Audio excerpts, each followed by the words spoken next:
What's up, YouTube? I heard you guys like tier lists, so I'm going to make a tier list. This is my first one, so let's hope it works out. I've got the little software and the little screen recorder, so we'll see if I can make this thing happen. Okay. So for this tier list, I'm going to be ranking old time lifts. Now, for those of you who've already bought my book, I really appreciate you. You guys are absolute chads who like to read, and that's cool. And I also appreciate you paying me money. That's also cool.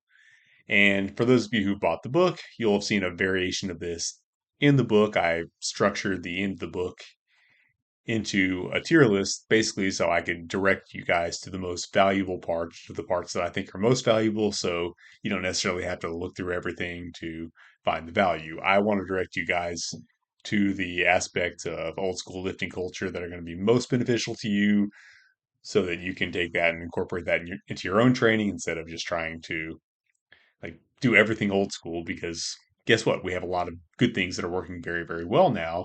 So if you have something that's working for you, there's really no reason to reinvent the wheel and go messing around with a bunch of techniques that you don't need because you already have a solution to that problem, right? So there's a variation of this in the book, but I've made some changes to this one. I've added some more detail in some cases, added a couple extra exercises, and subtracted some. So you're not going to see all the exercises because you haven't paid me money. I have to keep some stuff behind the paywall, but at the same time, I'm adding some extra stuff into this one just to keep the people who have already bought the book entertained. So they're not completely interchangeable. Anyway, I think this is going to be a fun one. So let's get into it. I'll explain exactly how I'm going to do the tier list in just a second. And we'll see which lift is the one lift to rule them all. And if you think that's cool, I thought that was a pretty good way to plug the shirt. Um, but yeah, use the code Atlas in the link below. Yeah, sorry guys, long day. Anyway, let's get into the video. Okay, so you guys know how tier lists work. I'm told they're like crack to YouTube audiences, and I'm hoping that's the case because I would like to go viral and use some of this YouTube money to fund secret wars in Central America. That was a Ronald Reagan joke for any of you young people. But anyway, I want to explain how I'm going to be using it specifically. So I'm not just ranking lifts according to effectiveness. I'm also trying to see how they fit into the modern gym landscape. So I want to see mainly if they fill holes that are not covered very effectively by something that's common and popular today, right?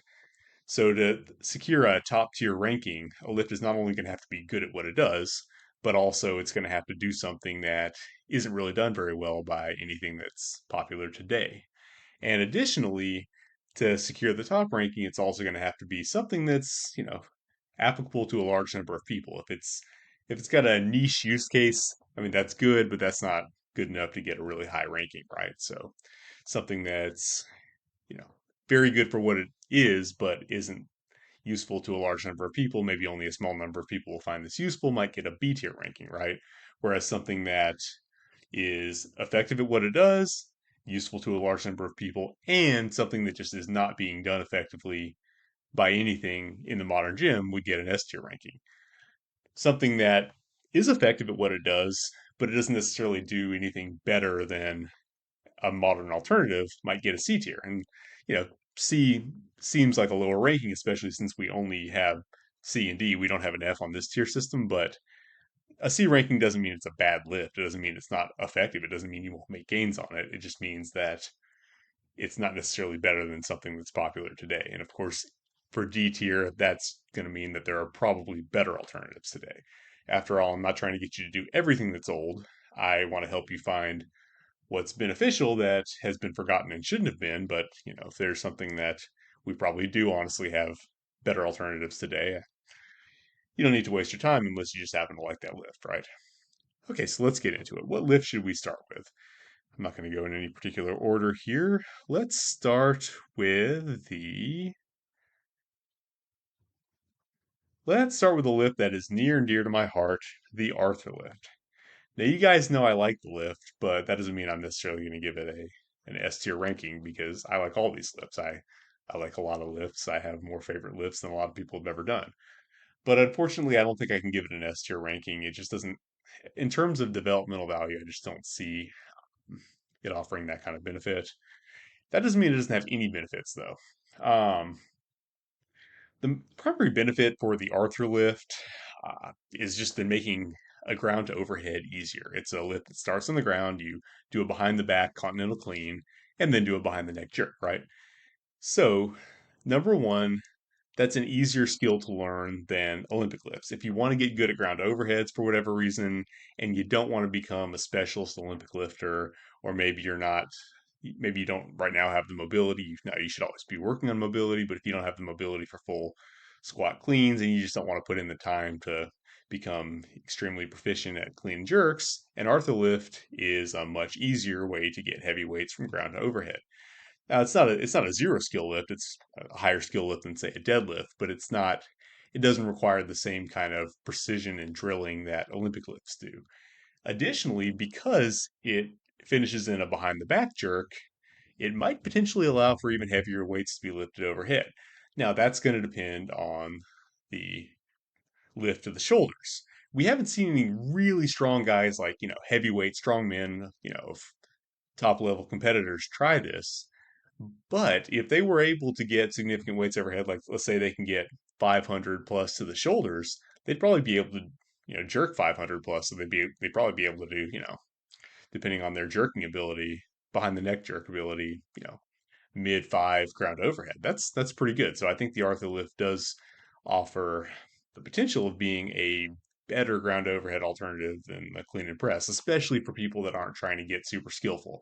Definitely, without becoming a specialist in a lift, I would say the Arthur lift is probably going to be stronger in most cases. Now, as far as the Arthur lift clean itself, does it have any training benefit? I would say so. I mean, it's good posterior chain. It's a decent posterior chain exercise, not necessarily what I would choose as my first choice in most cases. But I've always found that it feels good on my back. You think it wouldn't because you think it leaves bruises sometimes, but my actual spinal erectors feel a lot healthier and happier after I do it. You definitely get some good hamstring benefit. I think it might have some value there. And then obviously the behind the neck jerk that's commonly done by Olympic lifters today. That is what it is, and it's just nice to have an alternative to get heavy weights overhead if that's a training goal of yours. So I'm going to end up going with a B tier for it. It's pretty niche. It's not going to be applicable to everyone or even most people, but I think it has some utility over certain modern choices in some cases. If getting heavy weights overhead um, from the ground doesn't apply to you, then obviously it's going to be lower. Okay, let's go with what should we do next? Let's do the one hand deadlift. This one I think is a solid A tier contender. Why do I say that? Well, I think it's a deadlift that, as far as the back is concerned, is actually a better developmental option in many cases than the two hand deadlift. And the reason for that is it's just subjecting a lot of parts of the upper back to a heavier overload than you could possibly achieve with the regular conventional deadlift. You're just subjecting, your upper back to much more force, like your traps, everything like that. If you can one hand deadlift 400 pounds, that's some parts of your back are getting load equivalent to a deadlift of 800 pounds, right? So that's better from a developmental perspective. As far as the lower back, is it bad for your lower back? No, actually the opposite. It's actually a very back friendly exercise for a couple of reasons. Number one, you can stay a little bit more upright if you want to. So this is an option for when perhaps you're coming back for an injury. Surprisingly enough, um, with light weight, obviously, but this can be a very back friendly exercise when you're coming back from an injury. Um, it also trains a little bit of side to side action. You have a little bit of an off center load, so your QLs, which are some lower back muscles that are a common culprit for back pain, they actually have two functions. They work in your typical hip hinges, just like a conventional deadlift does, as spinal erectors, but uh, they also work in side bending actions, and they very rarely get worked that way in the modern gym, right?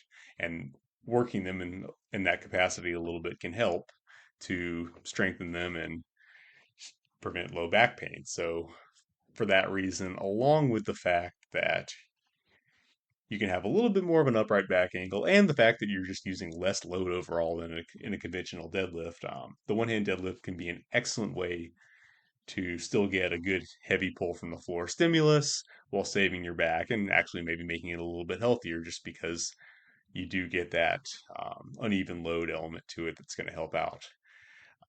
Obviously, it builds tremendous tendon strength, especially if you're doing it without a strap, like Joey Keeley here. You're going to probably have a hard time seeing this in the thumbnail, but he's actually doing 550 pounds hook grip.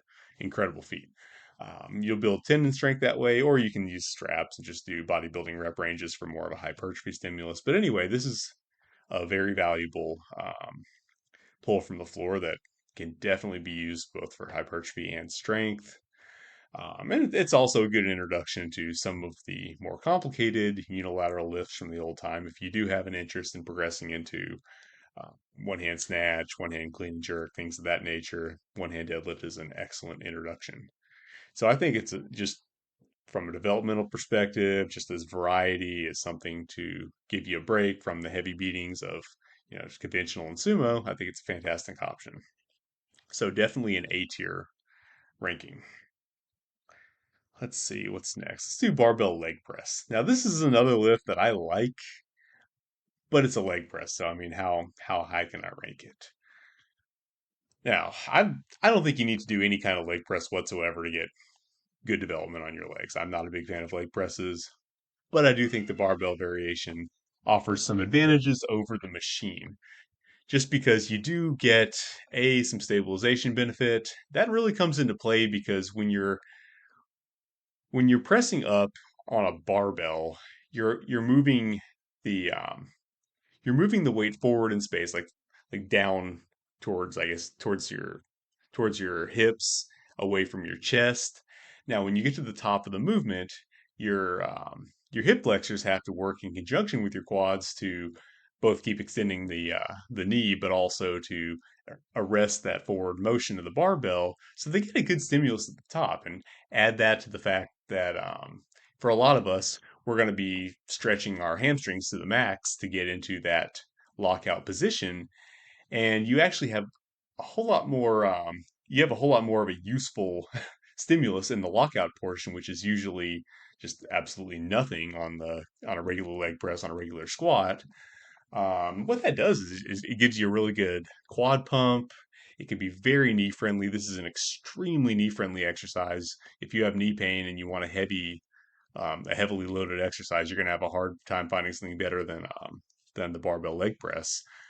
So it does have some benefits there. You're going to have some unique balance and stabilization roles that a lot of your leg muscles are not used to playing, and I think that can have some value. And what I'm showing here, what you'll see Lucian doing, I think it's doing like 450 on barbell leg press, which is crazy.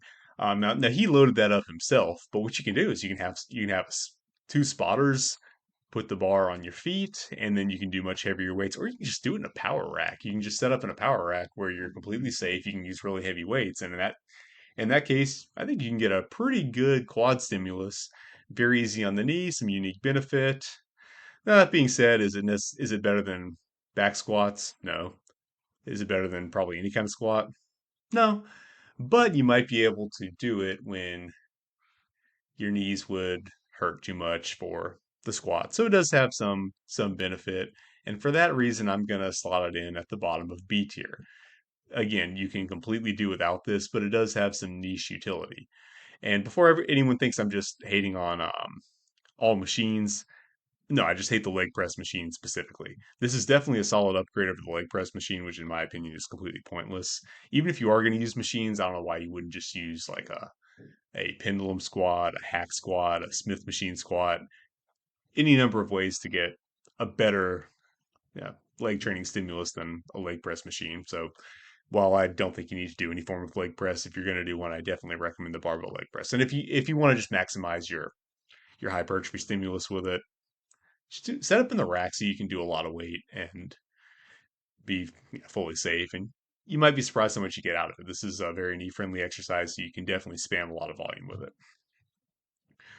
Okay, what should we go to next? Let's go with another favorite, This is the Zercher deadlift, and it's going to go straight to the top of A tier. In my opinion, the Zercher deadlift is a just flat out upgrade of the conventional deadlift in terms of developmental stimulus. It improves the range of motion for all affected muscles. It's going to develop your spinal erectors. It's going to obviously develop your glutes, your hamstrings. It's going to add, in my opinion, more lats than you get on a conventional deadlift. I think it's just overall the better stimulus. You're training your muscles through a more full range of motion. You're not arbitrarily limited by the height of the barbell. Um, it's just a fantastic stimulus. That's why I'm ranking it so highly. The reason it's not going up to S tier, however, is because not everyone can do it. Okay, obviously, if you have any kind of back injury, you need to be careful of this. See a qualified specialist, make sure it's safe to do anything like this at all. And a lot of people will lack the requisite mobility because, I mean, in the first place, if you're going to do a Zercher deadlift, you have to be able to get down and get your elbows under the bar while it's sitting on the ground. That's the Zercher deadlift. The Zercher squat is just, the squat portion, right? Zercher deadlift, you're hooking your elbows under the bar while it's still on the ground, right? So a lot of people just flat out can't do that. So obviously, if you can't do it, it's not of a whole lot of benefit to you, right? And then there are some people who can wedge their elbows under the bar, but it's not comfortable. It's not really in their comfortable active range of motion. For these people, I would say it's still not safe to push to the intensity that you would need to get a really good developmental stimulus. These people should work on their mobility until it's easy for them to just bend down and hook their elbows under the bar, just as kind of a natural movement before they try to push it that hard, right? So that's why it's not S tier. It's not something that everyone can use. However, it's a fantastic movement for people that can use it, so it definitely deserves a high A tier ranking. Okay, let's see, what should we go with next? Let's go. Since we're talking about Zercher deadlifts, let's go with a variant of it. This is the Mansfield lift. For those of you who don't know, the Mansfield lift is a Zercher deadlift completed with the legs completely straight at all times. And not only that, that's hard enough. Very few people can do that. But you have to actually get your elbows hooked under the bar without using any assistance. So you can't even pull on the bar to pull yourself under the bar and get into position. You just have to bend down with no assistance and hook your elbows under the bar with your legs straight the entire time. You can't bend down with your legs bent and straighten them out. You just have to keep your legs straight the entire time. Insanely hard. I've never been able to do it. I've only been able to bend down and kind of like hook under a 300-pound bar and use that to leverage myself into that position. But just bending down and getting your elbows under is insane. This is Tasha Louie, an insanely flexible athlete doing one. That being said, it's not going to have developmental benefit for like 95% of people because most people just flat out can't do it. This is more like a way to show off how incredibly flexible you are and strong at the same time rather than something that's going to have a whole lot of developmental benefits. So I'm going to say D tier just since most people can't even do it, right? Okay. So for those of you who have read my book, thank you again. You guys are awesome. In the book, I have pullovers just as one category. So for this tier list, I wanted to break up pullovers into a couple of separate techniques and put them at different rankings. So if you read the book, you know that I put pullovers in S tier because I do think that they fill a hole that was not adequately filled in modern training practices, right? But which variation should we put there? Because if you look down, you'll see a lot of them, and I'm a big fan of a lot of them. So let's see which variation we should put there. I'm gonna have to go with the standard cross bench pullover that you see natural hypertrophy doing here. It's not my personal favorite. I don't even think it's necessarily the best from a developmental perspective, but it's accessible. Anyone can do it. Anyone can do this and get tremendous, teres major stimulus. They'll improve their shoulder mobility, their shoulder health. They'll run into less shoulder problems with a lot of their presses and things, and that obviously plagues a lot of lifters now. I think the absence of the pullover is a big factor in why so many lifters today have shoulder problems and so many lifters of yesteryear didn't. And additionally, and big teres majors look freaking cool, so we always want to develop them. And additionally, this is a great introduction to spinal extension. We talk about spinal flexion a lot, but we often neglect spinal extension. And this the this cross bench variation, if you're doing it right, you're going to get some good introductory training to some spinal extension that will hopefully help you be a little bit more capable and resilient. While we're on the topic, I guess I'm just going to go ahead and tell you which pullover variation is my personal favorite. That is the hanging pullover. That's what I call it anyway. You, this is the one that I do where I'm hanging my shoulders off of a bench, hooking my legs on the bench, and doing the pullover off the bench that way.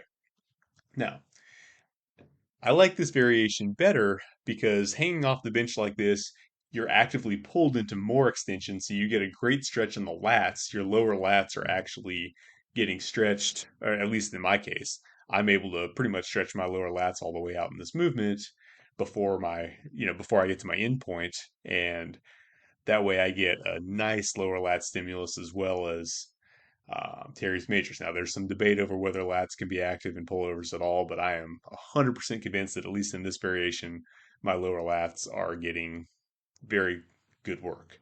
Additionally, I'm getting pulled into a ton of spinal extension, which is good for me. So that's an added benefit. I even get some good ab stimulus from this. I love this variation. Um, you probably can't see from the thumbnail, but it even pulls your shoulders down a little bit to just get even more stretch. So this is just a fantastic variation that, if you want the one that is going to actually get you some like it's 100% going to get your lats, not just your teres majors. This is a really good one for it if you have the requisite mobility. But therein lies the rub. This is one that I think would probably be dangerous for anyone who doesn't have, substantial background in training spinal extension because you're not just actively you're not pulling your hips down just to do the technique right. The weight and your own body weight is yanking on your spine, pulling you into more extension. That's going to hurt people who are not particularly tolerant of extension. So this definitely shouldn't be the first polar variation that you go to if you don't have a background in back bends or what have you. Additionally, I don't know if you can see from the thumbnail, but you need a fairly high bench for this. My bench is adjustable in height, so that works well for me. But if you have a standard height bench, this is going to be hard to set up. So that's why I put it in A tier, even though I think it's developmentally superior. It's just not going to be workable for nearly as many people. Now I still have a couple of other pullover variations on here, but I'll save those for later. Let's get into something else now.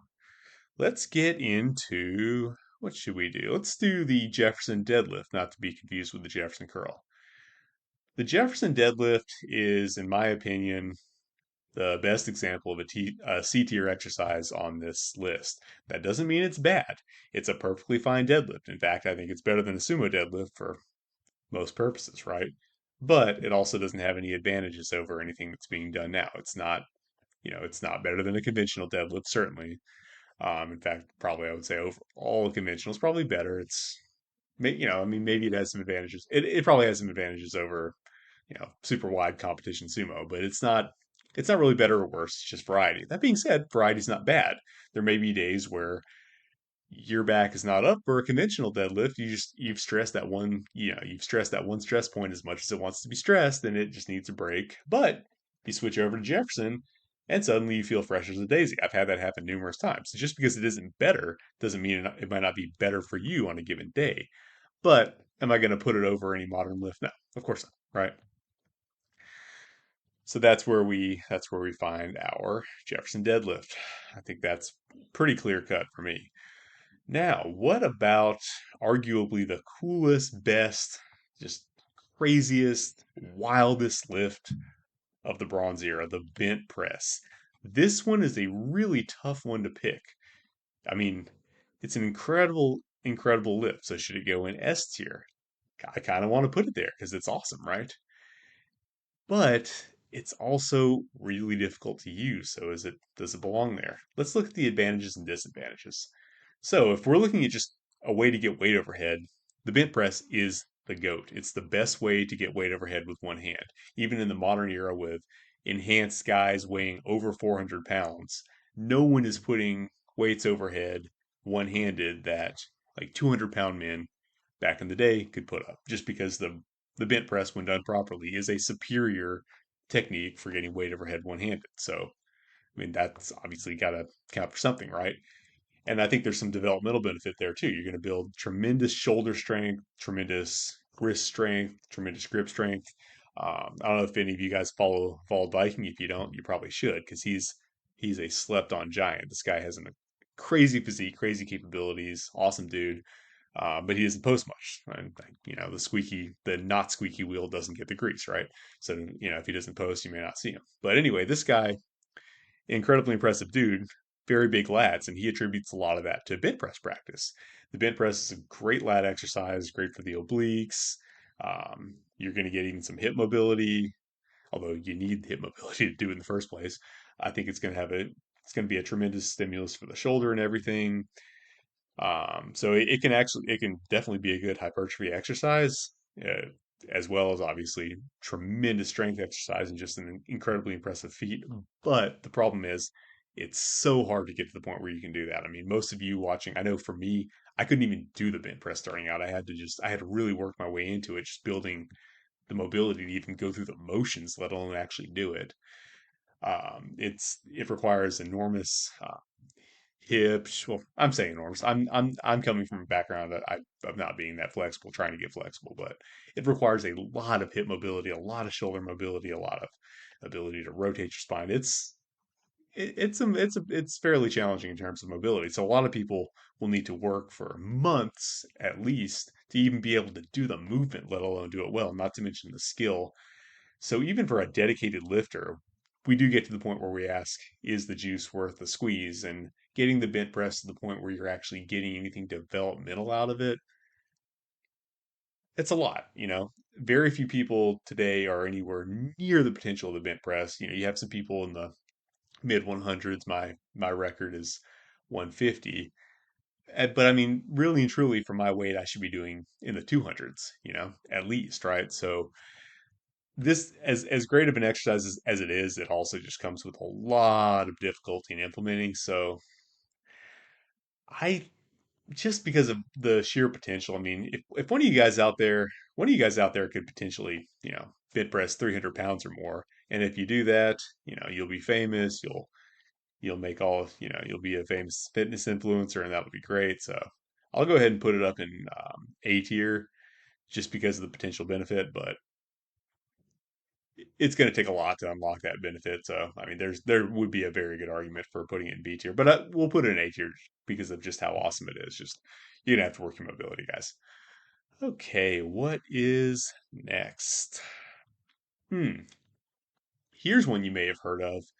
This is the Reeves deadlift. Where should we put that? Well, first of all, we have to figure out what it is. The Reeves deadlift name is actually misleading. It's not a deadlift; it's a shrug. Steve Reeves didn't do them uh, as deadlifts. He would obviously pick the bar up off the ground by hooking his fingers around the plates, but he wouldn't just do deadlifts or reps. He would do shrugs. It's intended to be a shrug. So what he would do is hook his fingers around the rim of his deep dish plates, and he would do shrugs. And the rationale behind that was that he thought he would actually widen his clavicles, like actually widen his shoulder structure and give him wider shoulders, right? Now, if that were true, if that worked, it wouldn't be an S tier. It'd be above S tier. It'd be S plus. It'd be like the best. I mean, it would just be like off the charts, right? I just don't believe that's possible. I've experimented with it. I don't think it does that. I think Reeves just had a wide bone structure naturally. There's never really been any confirmation that that's possible. He claimed to work the side delts, and if you can make it into a side delt shrug, that could be potentially valuable. So I think that would be cool. But I've never been able to get it to do that. So in my personal experience, it's basically just a shrug, and it's not a particularly good one, honestly. Reeves didn't have particularly good traps. That was by design. He didn't want big traps, but I want big traps, so I'm going to use a more effective shrug.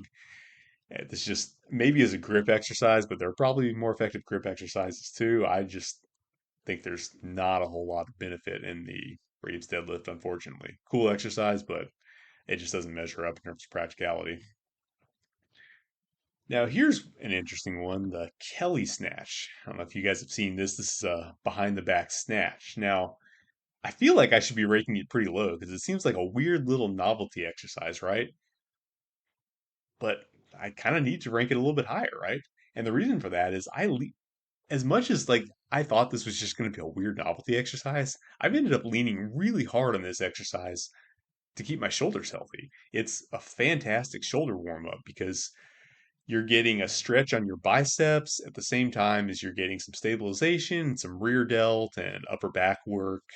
And just that combination, I don't know what it is about it, but that combination is worth more than the sum of its parts. And it will warm up cranky shoulders like nobody's business. Even days when I do not want to do a Kelly snatch, the last thing I want to do is do some weird snatch behind my back. My hamstrings and whatnot are hurting. I don't want to do it. I still find myself having to sometimes to do the overhead pressing or whatever the case may be that I'm trying to do on a given day. So just based on how heavily I've actually leaned on this, both for all sorts of pressing workouts, just to keep my shoulders healthy, I got to give it at least I mean, this is a solid B tier exercise. It is just good for shoulder health. Um, you know, it doesn't make a whole lot of sense, but it works. Try it. And there's a lot of there's a lot of other benefit to that position as well. I'm sure it has hamstring mobility benefits and whatnot. But just for shoulder health, I got to give it a B tier. It's a solid B tier choice, even though it seems a little bit unusual, right? Here's another unusual one: the Steinborn squat. Where should we put that? I mean, it's really cool that you can just do a squat without a rack, even fairly heavy. But I mean, I got to be real with you. There's not going to be that much developmental benefit to a Steinborn squat that you couldn't get elsewhere. I mean, you could just do side bends or any number of other ways to get that side bending benefit. And it's not like it's going to give you bigger legs than doing squats out of a rack would. Does that mean it's a worse choice? Not necessarily. I'm going to put it in C tier. And my rationale for that instead of D tier is that I think it can be used kind of in a little bit of a conjugate style. What I mean by that is you can use that as you can use the Steinborn as a way to break up the monotony, get more challenge out of less weight, find a way to push yourself on squats without just beating yourself up with quite the same degree of weight. You use that instead of a box squat or people do all sorts of weird things to conjugate up they're lifting so they can kind of get the same stimulus without or get more stimulus out of less weight, etc. Right? Keep from beating themselves up incessantly. That's kind of the use case that I would say for the Steinfort squat. Very cool lift, but I mean, does it offer developmental benefit in term as a quad exercise? Probably not so much, right? Okay, what else do we have here? Let's do teeth lifting. This is one that, depending on how you define this, could be in a lot of different places. As far as like teeth lifting as a feat of strength, there are ways to do this where I mean, I guess if you want jaw strength, it's probably beneficial, but other than that, it's kind of just a feat of strength and it would be probably in D tier as a developmental exercise, to be perfectly honest. But what you see me doing here, I'm basically just doing neck extensions by biting a towel connected to a band and some weights. And that's actually a super efficient way to just do neck curls. The biting aspect of it does not in any way limit the weight you can use. In fact, I found the weight to be a little bit heavier. I can use a little bit heavier weight than this way than using a neck harness. Um, I think that there's some research to show that clenching your jaw can actually help improve your strength, and I found that to be the case. And at any rate, not everyone has a neck harness, and this is just a super equipment efficient way to get a really, really good neck workout. You can do a variety of neck exercises using the biting style. And yeah, I've never found the teeth to be a limiting factor. It's just a great way to get some neck work, and a lot of us could use more neck work. I know I'm trying to build my neck up. It looks very cool. It's one of the most bang for your buck at aesthetic muscles. And in addition, I think what's it, like every pound of neck strength you gain reduces your chance of concussion in a car accident. So, you know, it's you ought to be training your neck, and this is a great way to get a really great stimulus without having to buy specialized equipment. So I'm going to give it a solid B tier. I think it obviously it's not going to be like applicable to everyone, but it's situationally very useful. So let's say B tier. Let's bring the old school teeth lifting back. There's some value to it if you do it properly, right? Okay, so it's over 30 minutes now, and I'm only halfway done. So I think I'm going to call it here. I'll make the rest of the tier list a second video. I'm just going to leave this. I'm going to divide it in two and just put these out at different times. I'll leave everything up here so that you guys can still see what's in what tier on the second video, and that'll be that. Anyway, thanks for watching. I hope you guys enjoyed this, and there will be a second half out not too long from now. All right, thanks guys, and remember to do the subscribe, whatever. If you guys want more tier lists, make sure you let the algorithm know and all.